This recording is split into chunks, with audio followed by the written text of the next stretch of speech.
Ребята, всем привет! Я приношу свои глубочайшие соболезнования всем семьям и родственникам пострадавших. Мне не представить всю ту боль, которую вы сейчас испытываете.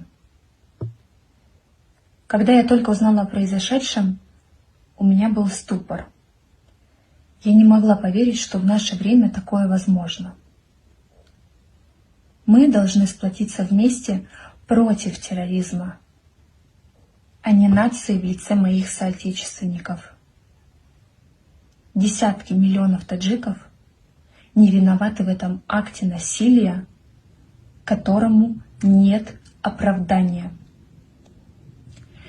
Желание отомстить — это естественно, но ущемляя доставщиков, таксистов, продавцов, позволяя себе разжигать межнациональный конфликт, значит травить ни в чем не виновных людей. Как только вы решаетесь на такой поступок, вы поддерживаете моральное насилие. Держите это у себя в голове. В истории не раз были теракты. И стоит сделать выводы, что у терроризма нет нации.